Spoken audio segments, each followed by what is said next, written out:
अगर रावण चाहता तो सीता को महल से ही उठा सकता था। फिर उसने एक जादुई रेखा को क्यों नहीं पार किया? आखिर लक्ष्मण रेखा में ऐसा क्या था जो रावण जैसे महाशक्तिशाली राक्षस को भी रोक पाया? क्या यह सिर्फ एक कहानी है या कोई छुपा हुआ आध्यात्मिक सत्य?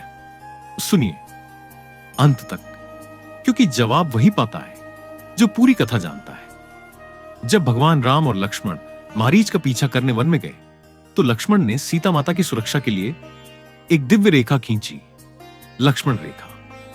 यह सिर्फ एक लकीर नहीं थी, यह थी धर्म की सीमा, एक ऐसी सुरक्षा जो अधर्म को प्रवेश नहीं करने देती। रावण लंका का सम्राट, शक्तियों का स्वामी, अनेकों देवताओं को पराजित करने वाला, उसने जब देखा लक्ष्मण रेखा को तो वो रुका। उसने उस रेखा को नहीं लांघा। क्यों? क्योंकि रावण जानता था यह कोई साधारण रेखा नहीं, यह ऊर्जा से बनी एक दिव्य दीवार थी जो केवल पवित्रता स्वीकार करती है। और रावण का मन छल, अहंकार और पाप से भरा था।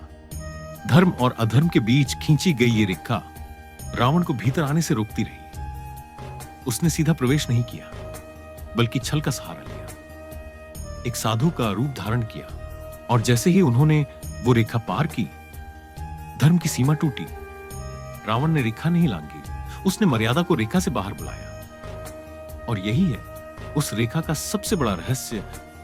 लक्ष्मण रेखा केवल एक जादुई लकीर नहीं थी, वो थी एक चेतावनी कि कुछ सीमाएं ऐसी होती हैं जिन्हें पार करना अधर्म के मुंह में जाना होता है। तो जब अगली बार कोई तुमसे कहे लक्ष्मण रेखा पार मत करना, तो समझ लेना वो सिर्फ एक बात नहीं कह रहा, वो तुम्हें संभावित विनाश से बचा रहा है। अगर आपने यहां तक सुना है तो यकीन मानिए आप उस सत्य को जानना चाहते हैं जो सिर्फ कहानियों में नहीं, जीवन में भी लागू होता है। तो इस संदेश को आगे पहुंचाइए, वीडियो को लाइक कीजिए, शेयर कीजिए और ऐसे ही शास्त्रों की गहराई तक जाने के लिए चैनल को सब्सक्राइब करना मत भूलिए, क्योंकि यह सिर्फ कथा नहीं, यह चेतावनी है